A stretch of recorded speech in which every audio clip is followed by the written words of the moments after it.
Hello guys, स्वागत है आपका अपने चैनल लोहागढ़ स्टडी पॉइंट में। ठीक है, तो सबसे पहले तो वीडियो को आप पढ़ने से पहले शेयर कर दिया करें। ठीक है, ताकि आपके फ्रेंड सर्कल के सब सारे लोग हैं वो भी आप देख लिया करें। और आशा है आप इस क्लास में ना अपनी रफ कॉपी लेके ज़रूर बैठा करें और किताब खोल के रखा करें। ठीक है, ऐसा नहीं कि आप वीडियो देखते बस ओनली आप लिख नहीं रहे हो। तो आप क्या अपनी जो बुक है वो लेके बैठा करें और अपनी जो भी रफ वर्क है वो भी आप लिखा करें। ठीक है, तो देखो, तो बात कर रहे थे हम हमारे सांख्यिकी के बारे में। ठीक है, ये हमारा टॉपिक चल रहा है सांख्यिकी, स्टैटिक्स।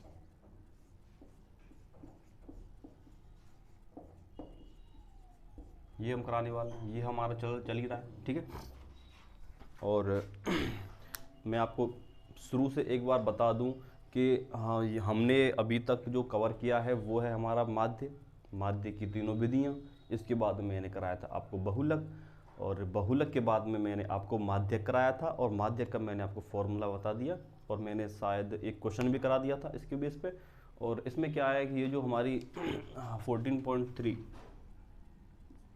ये 14.3 प्रश्नावली इसके अंतर्गत आती है। ठीक है, और इसमें क्या है कि हमारा जो भी है वो इसमें जो क्वेश्चन है वो वर्गीकृत के लिए है, वर्गीकृत बारंबारता वाले क्वेश्चन है, वर्गमाप वाले क्वेश्चन है। और जब वर्गमाप वाले क्वेश्चन आएंगे तो उन्हीं क्वेश्चनों के माध्यम से हम उससे माध्यक निकाल पाएंगे, उसी से हमारा बहुलक निकल आता है, और उसी से हमारा ये जो माध्यक है वो निकल आता है। ठीक है, तो एक ही क्वेश्चन से हम तीनों चीज़ें निकाल लेते हैं। ठीक है, तो देखो, एक अगर हम वर्गीकृत बारंबारता की बात करें, वर्गीकृत कोई भी क्वेश्चन है तो उसी से देखो माध्य भी निकाल सकते हो, उसी से आप क्या है बहुलक निकाल सकते हो। ठीक है दोस्तों, और उसी से आप माध्यक भी निकाल सकते हो। ठीक है, तो ये तीनों चीज जो भी मैंने बताई अभी आपको, ये आप जो वर्गीकृत हमारी बारंबारता या वर्गमाप वाले बारंबारता अगर दी हुई हैं तो उनसे आप ये सब निकाल सकते हो। तीनों के निकालने के जो फॉर्मूले वो मैंने आपको बता दिए थे। ठीक है, माध्यक के फॉर्मूले आपको रटे गए होंगे। देखो, माध्यक का प्रत्यक्ष विधि का क्या था, सिग्मा एफ एक्स बटे सिग्मा एफ। इसके बात करें हम कल्पित माध्य का क्या था, कल्पित माध्य का ए प्लस सिग्मा एफ डी बटे सिग्मा एफ। इसके बाद में बात करें पग विचलन का क्या था, सिग्मा एफ यू बटे सिग्मा एफ गुणा में एच, ये था। इसके बाद में बहुलक का क्या था, L plus F one minus F zero बटा 2f1 minus F zero minus F two गुणा में एच, ये था। इसके बाद में लास्ट रह जाता है हमारा माध्यक, और माध्यक का फॉर्मूला मैंने आपको बताया था, L plus N by two minus ये पूर्व की संचयी बारंबारता और बटा में एफ गुणा में एच। ठीक, एल क्या होता है, एन सी एफ क्या होते हैं, इन सब के बारे में मैं आपको बता चुका हूँ पहले ही। ठीक है, तो अभी आप फटाफट से ये आप रिवाइज कर लें। ठीक है, और जैसे कि मैंने बताया था कि जब आपकी सांख्यिकी जो भी कंसेप्ट जब क्लियर हो जाएगी पूरी प्रश्नावली, तो क्या करोगे कि एक सांख्यिकी के आगे जो स्टार्टिंग वाला पन्ना होगा उस पर आप ये सारे फॉर्मूले आप लिख लीजिएगा। इससे क्या है कि आप जब भी आप क्वेश्चन करने बैठोगे तो सबसे पहले ये आपको ये हमारे जो भी ये फॉर्मूलाज हैं ये आपको दिखेंगे, और जब दिखेंगे जितना ज़्यादा दिखेंगे उतना जल्दी हमको ये याद करना आसान रहेगा। ठीक है, तो देखो, माध्यक में करा चुका हूँ आपको, माध्यक का एक क्वेश्चन में करा चुका था आपको। ठीक है, माध्यक का एक क्वेश्चन में आपको करा चुका था। ठीक है, और उसके पहले क्वेश्चन के अंतर्गत देखो मैंने आपको माध्य भी कराया था, ये भी कराया था। इसके बाद में इसके अंतर्गत मैंने आपको बहुलक भी कराया। ठीक है, ये भी हुआ। इसके बाद में मैंने आपको माध्यक भी कराया। क्लियर है, तीनों चीज मैं आपको पहले ही क्वेश्चन में करा चुका हूं। अगर किसी भी बंदे को, अगर किसी भी लड़के को कोई प्रॉब्लम हो, किसी भी छात्र को समस्या हो, तो दोस्तों आप कमेंट बॉक्स में कमेंट कर देना कि इस क्वेश्चन में ये समस्या है, मैं वो क्वेश्चन कराऊंगा। ठीक है, तो देखो ये हमारी लास्ट है शायद 14। इसके बाद में हमारा एक वर्गमाप वाली वो रह जाएंगी हमारी आलेख निरूपण वाली। ठीक है, आरेख निरूपण रह जाएगा 14.4 के अंतर्गत जो आता है। ठीक है, तो सिर्फ और शायद आशा करते हैं कि हमारी ये जो कल है कल सांख्यिकी हमारी ख़त्म हो जाएगी, शायद ऐसा लगता है हमें, कल शायद ये ख़त्म हो जाए। तो देखो बात कर रहे हैं हम क्वेश्चन नंबर फर्स्ट की अगर बात करें तो वो मैं आपको करा चुका हूँ, जिसके अंतर्गत बहुलक, माध्यक और माध्य तीनों चीज़ में करा दिया आपको। इसके बाद हम सेकंड क्वेश्चन की बात करते हैं, ठीक है। और सेकंड क्वेश्चन में क्या है कि अगर यहाँ पे एक्स वाई के मान दे रखे हैं, ठीक है, एक्स वाई के मान ज्ञात करवा रहा है हमको आपका सेकंड जो क्वेश्चन है ना। और आप अगर जैसे मैंने इस प्रश्नावली के आपको ना उदाहरण नहीं कराए, ठीक है ना, और एक ही उदाहरण कराया तो स्टार्टिंग में, ठीक है। तो देखो आप उदाहरण वो जरूर करें, ठीक है दोस्तों, ताकि करा तो मैं भी दूंगा यहाँ पे, ऐसी कोई समस्या नहीं है वो मुझे कराने में, ठीक है। लेकिन क्या है कि जब तक आप नहीं करोगे ना तब तक मतलब आपका वो ना स्थायी नहीं होगा, ठीक है ना। क्योंकि ना गणित के लिए क्या जरूरत है, प्रैक्टिस जरूरत है। जितने ज़्यादा आप क्वेश्चन करोगे उतने ही ज़्यादा आपके कंसेप्ट क्लियर होंगे, ठीक है। तो इस बात का आप विशेष ध्यान रखें, वो क्वेश्चन जरूर से जरूर करें, ठीक है। तो देखो बात करने वाले हम दूसरे क्वेश्चन के बारे में, ठीक है।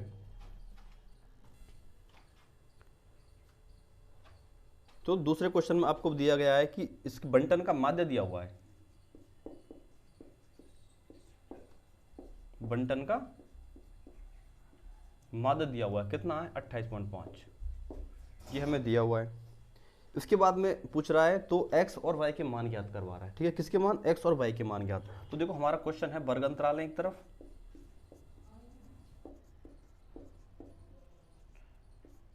और दूसरी तरफ दे रखी है हमारी बारंबारताएं।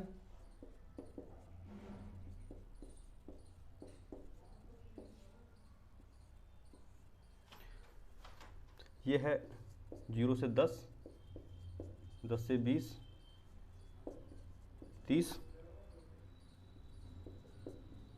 40, 40 से 50, 50 से 60, ठीक है दोस्तों। ये हमारे वर्ग अंतराल हैं और ये है हमारी 5 x, उसके बाद में 20, फिर 15, फिर 22 और 5, ये हमारी क्या दे रखी है, बारंबारता दे रखी है, ठीक है। तो दोस्तों देखो मैंने क्या बताया था आपको, जो भी हम माध्यक करते हैं, माध्यक के देखो, माध्यक के लिए मैंने क्या बताया था आपको,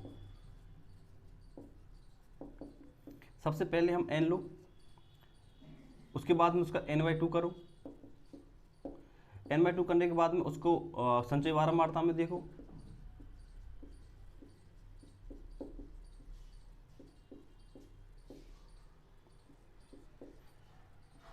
ठीक। ये मैंने आपको बताए थे कुछ कि स्टार्ट कहाँ से करना है, किस प्रकार से करना है, क्या बताया था मैंने। सबसे पहले आप n ढूंढो, n निकल आएगा तो n के बाद में n/2 करो, और n/2 को संचय बारंबारता में मतलब संचय बारंबारता में सर्च करो। जैसे यहाँ पे संचय बारंबारता में लिखूंगा और इसका जो n का योग है वो इसमें मुझे ढूंढना पड़ेगा, इसमें मुझे ढूंढना पड़ेगा।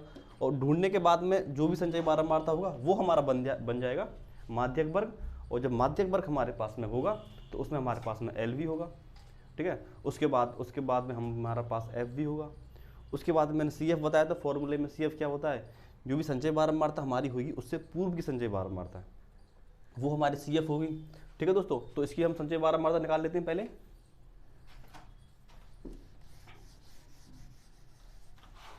देखो संचय बारंबारता निकालो,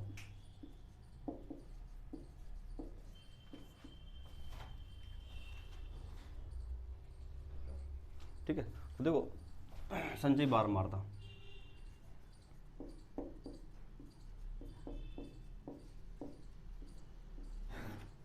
संचय बारंबारता, अब देखो मैं संचय बारंबारता कैसे बताया था आपको, संचय बारंबारता कैसे निकालें। देखो हमें क्वेश्चन ये आसान है, 10 या 12 नंबर की प्रश्नावली आपकी बेहद आसान है, बेहद आसान, बशर्ते आपको फॉर्मूले याद हो, ठीक है। फॉर्मूले याद होने के बाद में आप सिर्फ इतना याद रखें कि कहाँ से स्टार्ट होगा क्वेश्चन स्टार्ट कहाँ से होगा। देखो बहुलक का अलग है, बहुलक कैसे ज्ञात करते हैं उसका अलग है, माध्य मैंने बताया था इससे पहले, उसका अलग था कि माध्य कहाँ से स्टार्ट करें। इसके बाद में बात करें हम इसकी माध्य की तो ये अलग है, ठीक है ना। माध्य कहाँ से स्टार्ट होना है, एन से। बहुलक कहाँ से स्टार्ट होता था, जिसकी संचय बारंबारता सर्वाधिक होगी वहाँ से स्टार्ट होगा। उसी के आधार पे हम F1, F0, F2 देखेंगे, लेकिन यहाँ पे संचय बारंबारता के आधार पे संचय बारंबारता देखो 5 की तो 5 ही होती है जो पहली होगी। इसके बाद में इसके जो भी नीचे आते जाएंगे वो ऊपर वालों का योग होता जाएगा, ठीक है। तो देखो इसका क्या होगा, 5 + x हो जाएगा, ठीक है दोस्तों। इसका देखो 25 + x हो जाएगा, इसका देखो 40 + x हो जाएगा, ठीक है। इसका देखो ये जो x और y क्यों नहीं जोड़ रहे हैं, क्योंकि देखो ये अलग हैं, इसकी इनको अलग ही रखो। और फिर यहाँ पे हो जाएगा हमारा 45 + x + k y। ये हमारी संचय बारंबारता हो गई। अब हम बात करें देखो n की। यहाँ पे n जो भी है वैल्यू फुल नहीं है, ठीक है, फुल नहीं है। लेकिन आप क्वेश्चन स्टार्टिंग में पढ़ा होगा आपने, तो यहाँ पे दी हुई है बंटन का माध्य दिया हुआ है, स्टार्ट में बंटन का माध्य दिया हुआ है। जब हमारे पास में जब माध्य ही दिया हुआ है, तो यहाँ पे n की आवश्यकता नहीं है हमें, ठीक है। n की कब आवश्यकता पड़ती है, माध्य निकालने के लिए n की आवश्यकता पड़ती है। लेकिन यहाँ पे ऑलरेडी माध्य दिया हुआ है, तो देखो 28.5 है। देखो ये 40 से स्टार्ट होता है, तो देखो 28.5 इसके अंतर्गत आएगा कहीं ना कहीं, इसके अंतर्गत आएगा। मतलब ये हमारा जो भी है, ये हमारा बनने वाला है माध्यक वर्ग, ठीक है। तो देखो इधर अलग से लिख लो, नीचे लिखना, आप तो नीचे लिखना। तो ये हमारा होगा क्या, माध्यक वर्ग। कहां से कहां तक है, देखो 20 से 30 तक, 20 से 30 तक ये हमारा हो गया माध्यक वर्ग। जब माध्यक वर्ग हो गया तो इसका L क्या होगा, L हमारी 20 हो जाएगी। इसके बाद में CF क्या होगा, तो देखो ये मैंने आपको CF बताया था, ये वाला ये मैंने CF बताया था आपको। तो CF क्या होगा हमारा, CF हो जाएगा हमारा 5 + x।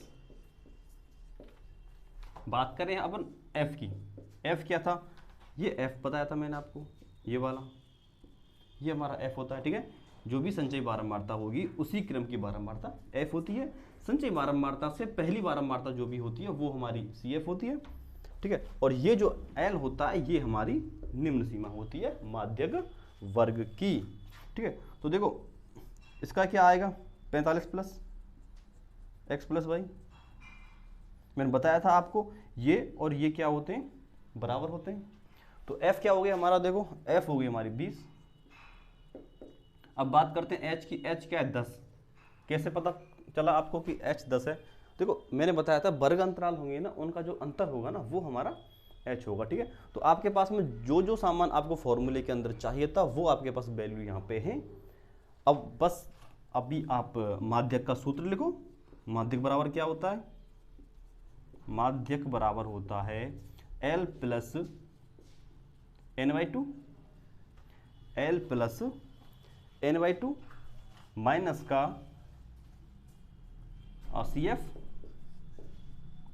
और बटे में क्या हो गया, बटे में हो गए F, और गुणा कर देंगे हम H का, ठीक है दोस्तों। तो देखो L हमारे पास दिया हुआ है, ठीक है ना, कोई नहीं दिया हुआ है। इसके बाद हम बात करें, देखो और इसके बाद में हम बात करें यहाँ पे, ये इसका मान 60 दिया हुआ है, सॉरी आप देखो क्वेश्चन पढ़ोगे ना तो इसका मान 60 दिया हुआ है, ठीक है, इसका मान 60 दिया हुआ है। मतलब अगर हम 45 + x + y करें तो इसका योग 60 आना चाहिए, ठीक है, 60 आना, ये हमारा 60 दिया हुआ है बुक के अंदर, ठीक है। और ये हमारी वैल्यू होती है n की, ठीक है। और बताया था मैंने ये वाला मान होता है बराबर, ठीक। अब देखो माध्यक बराबर बात करें हम, तो L कितना होता है हमारा, L हो गया 20, L हो गया 20, n/2, n कितना है हमारा, n हमारा 60 है, तो n/2 कितना हो गया 30। उसके बाद बात करें हम CF की, CF हमारा कितना है 5 + x, CF ये वाला हो गया 5 + x, ये है 5 + x बट्टा F की वैल्यू देखो 20 हो गई। इसके बाद में H की वैल्यू 10 हो गई। अभी हमने सिर्फ जो भी आपका जो फॉर्मूला है उसके अंतर्गत मान पुट किए ओनली, ठीक है। अब देखो करो सॉल्व, 20 + 30 में से 5 गए तो कितने बच गया 25, 25 माइनस के देखो 25 + के x हो गए, ठीक है। और एक बात आप ध्यान रखो, हमारा जो माध्यक है वो यहाँ पे ऑलरेडी दिया हुआ है, कितना यहाँ पे माध्यक दिया हुआ है हमारा 28.5, ठीक है। ये 28.5 हमारा माध्यक दिया हुआ है, 28.5, 28.5 बराबर 20 प्लस 25 प्लस एक्स बटे में 20 और गुणा में 10। तो देखो एक जीरो से एक जीरो कैंसिल हो गई यहीं पे, ठीक है। आपको अगर हम इस 20 को इधर साइड में ले आएँ, ठीक है ना, तो यहाँ पे ये हो जाएगा आपका 28.5 माइनस 20 बराबर 25 प्लस का x प्लस का बटा का 2। ठीक, यहाँ तक आपको कोई समस्या नहीं, ठीक है। तो आप ये जो वैल्यू है ना ये आप लिख लो, फिर मैं आपको अलग से ये हल कराता हूँ, ठीक है। इसको साफ कर दूँ, ये आपने लिख ही लिया होगा।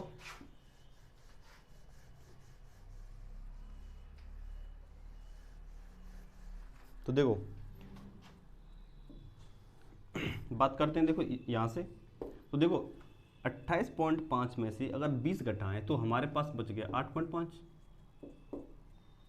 8.5 बराबर करें हम तो यहाँ पे देखो ये क्या है 25 प्लस का x बटा में 2 है, ठीक।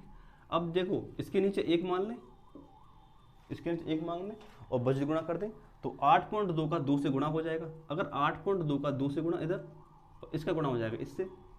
अगर 8.5 का 2 से गुणा करें तो क्या आएगा हमारा 17 आ जाएगा, बराबर इधर आ जाएगा 25 प्लस का x, ठीक है दोस्तों, ये हो गया, ठीक है। देखो यहाँ पे ये माइनस आने वाला, ठीक है। अब 25 माइनस का x, ठीक है, 25 माइनस का x, ये छोटी छोटी गलतियों का आप ध्यान रखें, ठीक है। 25 माइनस एक्स, इसके बाद में अगर x का मान निकाल रहे हैं तो ये आ जाएगा 25 माइनस के 17 बराबर 12, ठीक। ये हमारा जो भी है ये है x का मान, ये आया हमारा x का मान। मैंने यहाँ पे बताया था आपको कि ये जो मान है ये दोनों बराबर होते हैं, तो यहाँ से अगर हम लिखें तो ये हो गया 45 प्लस का x प्लस का y बराबर हो गया हमारे 60 के, और x प्लस y का देखें तो ये हो गया 60 माइनस 45 बराबर में कितना 15। मतलब x प्लस y का मान क्या है 15 है, x प्लस y का मान 15 है और x का मान क्या है 12, तो y का मान निकाल दोगे आप तो y बराबर हो जाएगा हमारा 15 माइनस एक्स और 15 माइनस 12 बटे में ये 3, ठीक है। तो ये हमारे क्या हो गए x और y के मान हो गए, ठीक है। और हमें x और y के मान ही पूछ रहा है वो, ठीक है दोस्तों। अब देखो अगर हम यहाँ पे x और y के मान रख के देखें तो ये 60 आता है कि नहीं आता है, इस बात की आप पुष्टि कर लो। देखो इनका योग 45 है, ठीक है। x का मान क्या निकला यहाँ पे 12, y का मान निकला 3, 12 और 3 15, और 15 में अगर 45 जोड़ दें तो 60 आता है, मतलब हमारा सवाल सही है, ठीक है दोस्तों। इसका ध्यान रखें कि अगर जब माइनस के CF है तो इस इधर जो भी जाएगा ये माइनस का हो जाएगा, ठीक है। अंदर जब माइनस अंदर एंटर करेगा तो ये माइनस का हो जाएगा, इस बात का आप ध्यान रखें, ठीक है। देखो ये पहला क्वेश्चन मैं करा चुका हूँ, सॉरी सेकंड क्वेश्चन है ये वाला। इसके अंतर्गत सिर्फ हमें माध्यक ही निकालना है, ठीक है, सिर्फ माध्यक ही निकालना है हमको, क्योंकि वैल्यू में सिर्फ माध्यक की वैल्यू ही दी हुई है और कुछ नहीं ज्ञात करना है। लेकिन अगले क्वेश्चन में शायद आपको तीनों चीज निकालनी पड़े, ठीक है। तो ये आप नोट डाउन करो, फिर हम बताते हैं अगले क्वेश्चन को।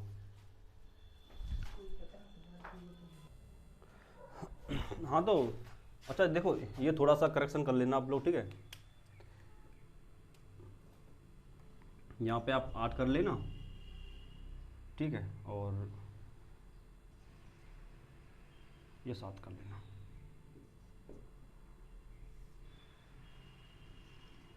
ठीक है। ये करेक्शन कर लेना और जैसे अभी कोई भी गलती हो जाती है तो आप सुधार कर लिया करें, ठीक है। बाकी का मैं वीडियो जैसे शूट होने के बाद में हम देखते ही हैं ये सब, तो कोई करेक्शन है या नहीं है तो मैं कमेंट, कोई भी प्रॉब्लम हुआ करेगी तो मैं नीचे कमेंट बॉक्स में लिख दिया करूँगा कि ये थोड़ी सी गलती है, ये आप सुधार लें, ठीक। तो इसका 8 और 7 ये आंसर हो गया हमारा, ये हमने अभी सवाल देखा, ठीक है। अब बात करते हैं हम नेक्स्ट सवाल की। तो देखो थर्ड क्वेश्चन मैं आपको बता देता हूँ जिसमें सिर्फ हमें माध्यक ही पूछा है।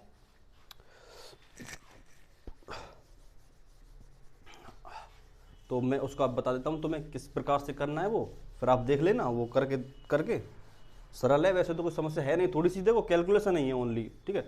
ऐसी कुछ ज़्यादा समस्या तो आपको आने वाली है नहीं इसमें। तो देखो बात करें हम थर्ड सवाल की, देखो थर्ड में कहा हुआ है कि इसमें एक जीवन बीमा एजेंट है जिसमें 100 पॉलिसी धारकों की आयु का निर्धारण किया हुआ है इसने, ठीक है। और माध्यक आयु हमें क्या करनी है, परिकलित करनी है।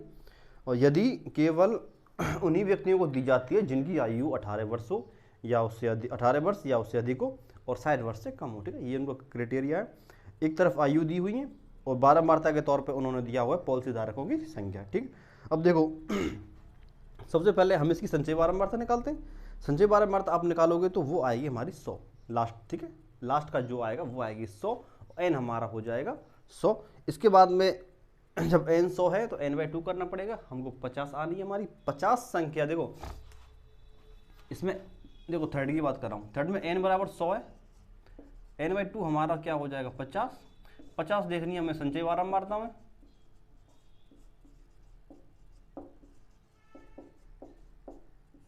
इसको देखना है कहाँ पे, संचय बारंबारता में। जब संचय बारंबारता में आप देखोगे, ठीक है, तो ये हमारा वर्ग बन जाएगा हमारा 35 से 40 वाला, ठीक है। ये 35 से 40 वाले वर्ग में होगा, ठीक है। ये हमारा क्या होगा, माध्यक वर्ग होगा। तो आ गया, फॉर्मूला लगा देना और फॉर्मूला के क्वेश्चन हो जाएगा, ठीक। लेकिन अभी बात करते हैं हम हमारे फोर्थ क्वेश्चन की, ठीक है। फोर्थ क्वेश्चन थोड़ा सा अलग है, थोड़ा सा अलग है। देखो मैंने दो तरीका की आपको कराई थी, एक तो दो तरीका के वर्ग माप बताए थे, एक तो समावेशी एक अपवर्जी। एक तो समावेशी अंतराल बताए थे मैंने आपको, अंतराल बोल लो या फिर वर्ग माप बोल लो, जो भी आप कहना चाहो। एक बताए थे मैंने आपको समावेशी और एक बताए थे, देखो समावेशी क्या होते हैं, एक अपवर्जी, सॉरी एक अपवर्जी अंतराल, ठीक है। ये थे, ये क्या होते हैं, ये क्या होते हैं। देखो हमारे पास में जब कोई भी वर्ग माप दी हुई हो, कोई वर्ग माप हो और वर्ग माप जैसे उनके, और जैसे एक तो है 75 से 80 और ये हो गया हमारा 81 से 100, 81 से 86 या 85 कर लो, ठीक है। ये हो गया हमारा। तो ये देखो क्या अब अभी आप अगर गौर से देखो तो 80 से पे खत्म है, 81 से स्टार्ट है, ठीक है। तो इनका क्या होता है, इनके अंतर है ना, वर्ग मापों में अंतर एक का होता है, ठीक है। तो क्या लिखोगे यहाँ पे, वर्ग माप का अंतर एक होता है, या वर्ग अंतरालों के मध्य लिखो यहाँ पे, वर्ग अंतरालों के मध्य एक अंतर,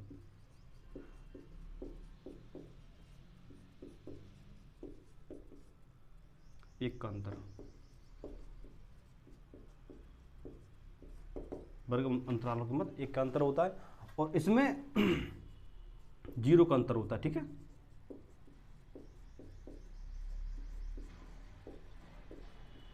मतलब जहां पे हमारा वर्ग माप खत्म होगा, अगली वर्ग माप वहीं से हमारी स्टार्ट होगी।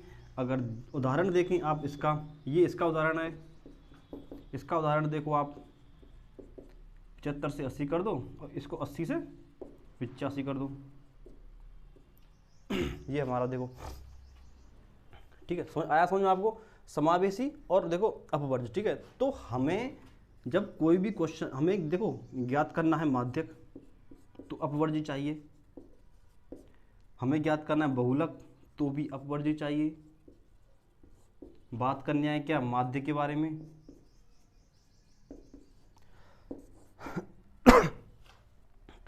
हमें ये तीनों चीज़ों जब भी निकालेंगे हमें अपवर्जी की आवश्यकता होगी। अगर वो समावेशी है तो समावेशी को हमें अपवर्जी में बदलना होगा, ठीक है।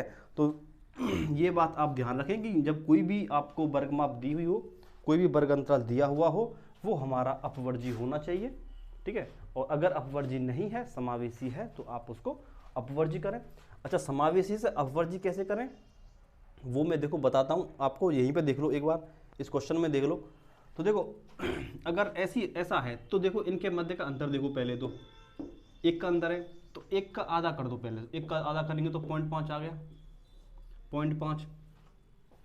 आपको क्या करना है कि जो निम्न सीमा है ना, निम्न सीमा, उसमें से तो आपको 0.5 घटा देना है और ऊपरी सीमा में 0.5 जोड़ देना है। तो देखो इसका अपवर्ज क्या बनेगा, देखो इसका अपवर्ज बनेगा, देखो मैंने कहा इसमें से तो घटा देना है आपको, ये तो हो जाएगा 74.5, लेकिन इसमें आपको बढ़ा देना है, ये हो जाएगा 80.5।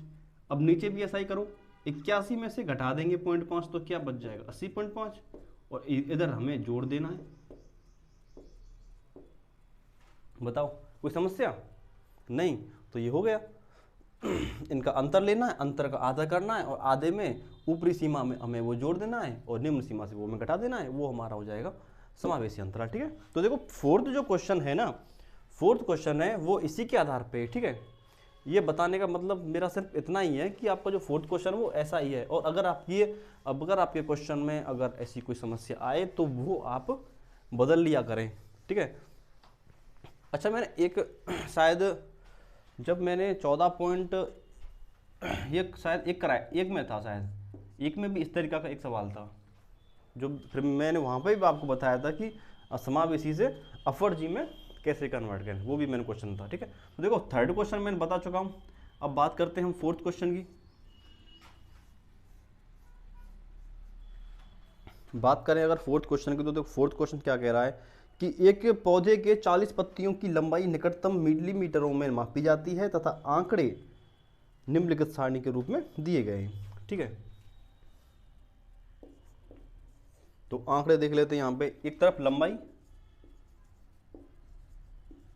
mm में दे रखी है और एक तरफ दिया हुआ है पत्तियों की संख्या।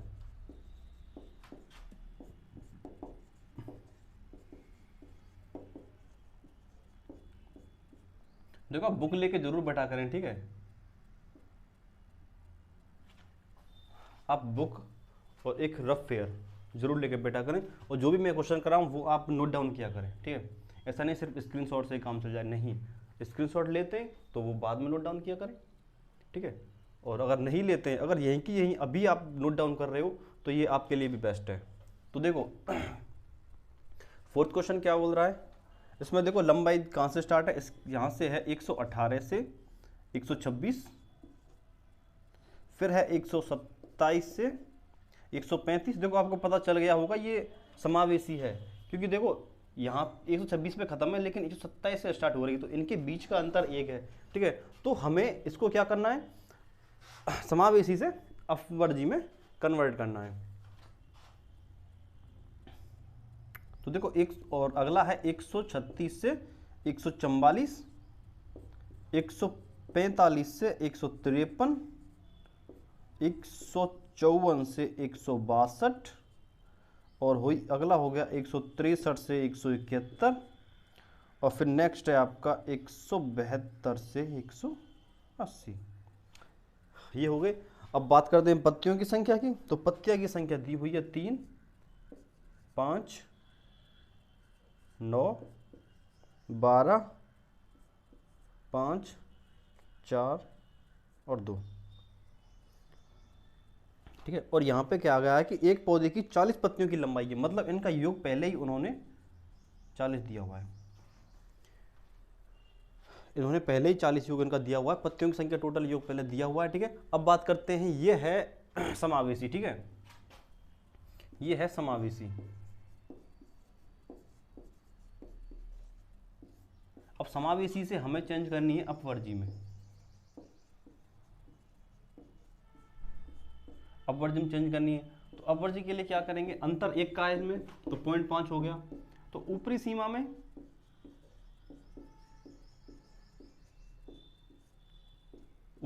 में तो हम करेंगे देखो प्लस 0.5, और जो निम्न सीमा होगी हमारी, निम्न सीमा में करेंगे -0.5, मतलब 0.5 हम घटा देंगे और यहाँ पे 0.5 जोड़ देंगे। तो देखो यहाँ पे लिखते हैं, फिर से हमारी लंबाई लिखते हैं। ठीक है,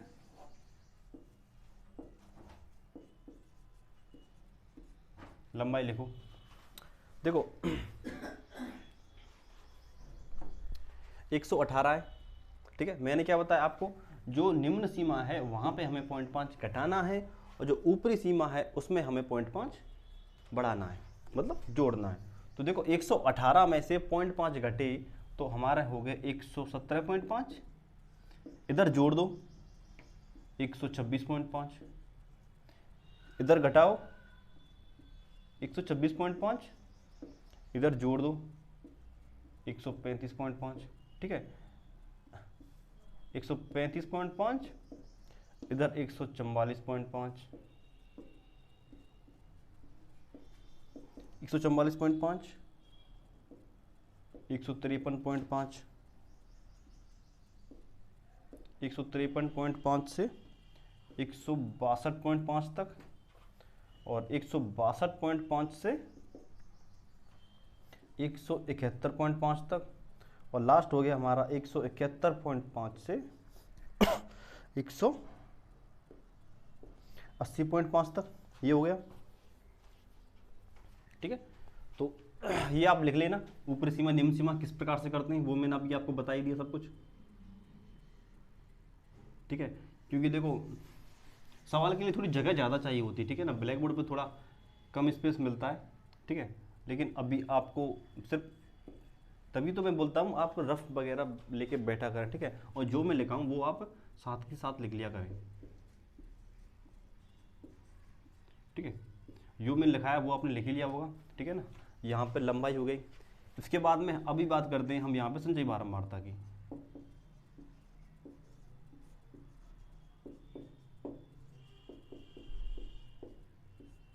संचयी बारंबारता की बात करते हैं। तो देखो ये 3 होगा।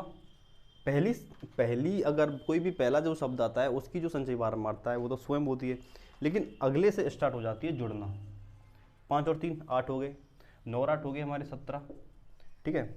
इसके बाद हम देखो 12, इसकी क्या हो गई 29, ठीक है। 17 और 12 क्या हो गए 29, फिर होती है हमारी 5 जोड़ेगा तो कितने हो गए हमारे 9 और 5 14 34, ठीक है ना। इसके बाद हम देखो 38, इसके बाद 2 बच्चे 40, ठीक। मैंने बताया था आपको ये वाला मान और संचयी बारंबारता का जो लास्ट का मान है वो होता है हमारा बराबर। इसके बाद हमें निकालना है n/2 करो, n/2 हमारा हो गया 20, ठीक है ना। चलो एक लाइन और लिख देते हैं 40/2, 40/2 बराबर हो गया हमारा 20, ये हो गया। अब 20 हमें संचयी बारंबारता हमें देखना है। देखो 3 8 17 तक खत्म है, लेकिन 29 के अंदर हमारा क्या आएगा 20 आएगा, 29 के अंदर हमारा क्या आएगा 20 आएगा, ठीक है। तो देखो इससे तो कोई मतलब है नहीं हमें, अब जो समावेशी प्रकार की हमारी दी हुई थी इससे तो मतलब है नहीं, क्योंकि अपवर्जी के आधार पे हम ये करने वाले, ठीक है। यहाँ तक आपको क्लियर हो गया होगा, ठीक है। अब देखो यहाँ पे हमारा माध्यक वर्ग क्या बन गया 144.5 से लेके 153.5 तक, ये हो गया हमारा क्या माध्यक वर्ग, ठीक है। तो यहाँ पे लिख लेते हैं। देखो माध्यक वर्ग हमारा क्या हो गया,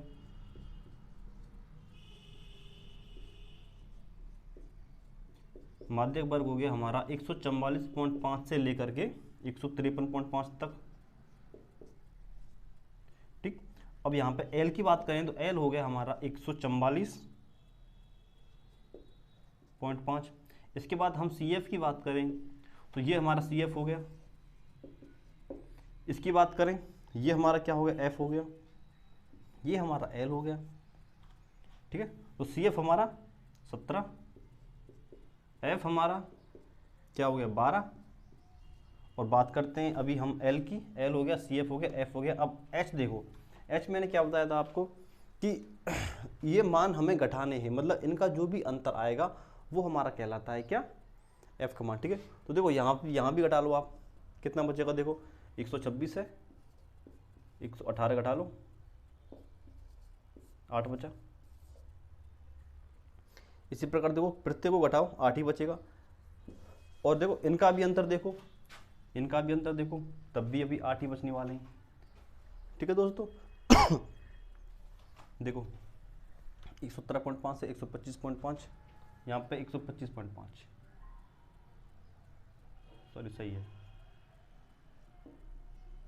ठीक। देखो घटाओ 126.5 से 117.5, ठीक। 0 और 9, ठीक है, ये 9 बचने वाले हैं, क्योंकि एक वहाँ पे हमारा बढ़ गया था, ठीक है ना, क्योंकि 0.5 यहाँ से 0.5 वहाँ से, ठीक है ना, तो 9 हो गया। अभी देखो इधर भी घटा कर देख लो, प्रत्येक घटा कर देखना है आपको, समान ही आएगा। देखो 135.5 से घटाओ आप 126.5, तब भी आपका 9 ही आ गया, ठीक है। तो हमारा h हमारा क्या आया, हमारा 9, h हमारा क्या आएगा 9, ठीक है। तो ये आप नोट डाउन करें। इसके बाद में देखो आपको फॉर्मूला लिखना है।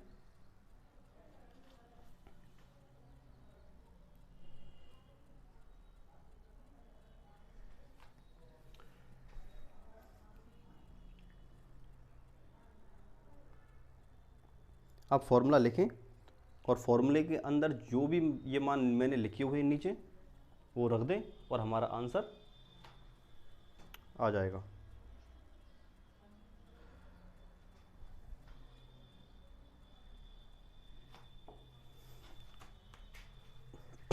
तो देखो माध्यक का फॉर्मूला क्या बताया मैंने आपको,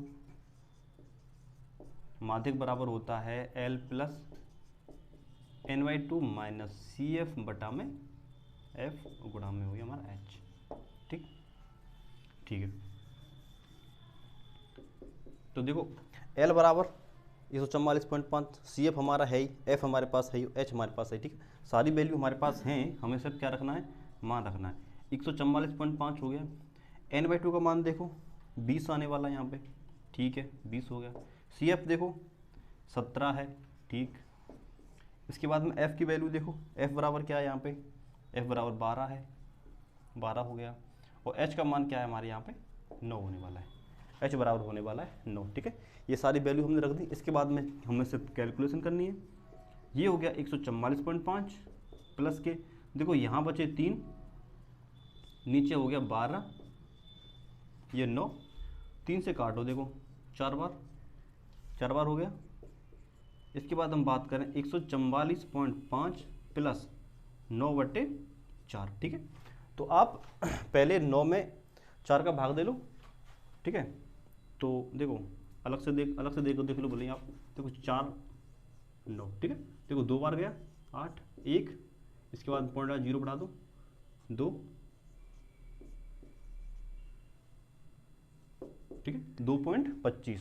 तो यहाँ पे जो मान आएगा हमारा 144.5 प्लस में आएगा 2.25, और जब इसको योग करेंगे हम यहाँ पे तो देखो ये होने वाले हमारे 75, ठीक है, ये होने वाले हमारे 75 और ये हो जाएगा 140 और ये 0.75, ये हमारा हो गया माध्यक,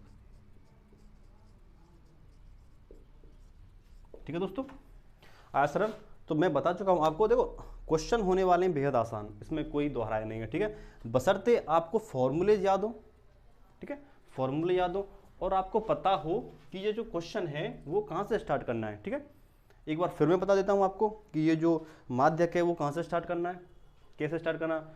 सबसे पहले तो हमें ये देखनी है कि हमारी जो भी वर्ग अंतराल हैं वो हमारे अपवर्जी है क्या नहीं, ठीक है। शायद एक ही ये क्वेश्चन है, एक हमारा फर्स्ट प्रश्नावली में क्वेश्चन था जो कि हमारा समावेशी से था, अदरवाइज साप के अंदर ये जो अपवर्जी है ये दी हुई है। लेकिन अगर आ भी जाए अपवर्जी समावेशी आ भी जाए तो आप अपवर्जी में वो कन्वर्ट कर लेना।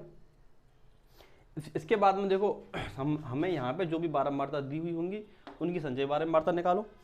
संचय बारंबारता का जो अंतिम मान होगा वो हमारा n कहलाता है। n में 2 का भाग दो और जो वैल्यू आती है वो संचय बारंबारता में ढूंढो। संचय बारंबारता में जहाँ जिस संचय बारंबारता में वो पाएगी उसके सामने वाला वर्ग क्या होगा, हमारा माध्यक वर्ग होगा, और उसकी बारंबारता क्या होगी, f होगी हमारी, ठीक। इसके बाद हमारा जो भी फॉर्मूला होता है वो फॉर्मूला आप लिख दो। फॉर्मूले के अंदर जो भी हमारी वैल्यूज हैं वो नोट डाउन कर दो और आप कैलकुलेशन कर लो, हमारा आंसर आ जाएगा, ठीक है। सेम प्रोसेस हमारी उसमें भी रहने वाली, ठीक है। तो आपके मैं यहाँ पे ना 3 क्वेश्चन बता चुका हूँ, ठीक है, और आपके क्वेश्चन रहने वाले हैं। देखो इसके अंदर हिंदी भी दी हुई है, ठीक है। आपके जो 4th क्वेश्चन है ना इसके नीचे हिंदी भी दी हुई है कि माध्यक ज्ञात करने के लिए आंकड़ों का सतत वर्ग अंतराल में बदलना पड़ता है। सतत से मतलब हमारा अपवर्ज से ही होता है। इसके बाद देखो फोर्थ क्वेश्चन है। फोर्थ क्वेश्चन में सिर्फ हमें माध्यक निकालना होगा, ओनली माध्यक।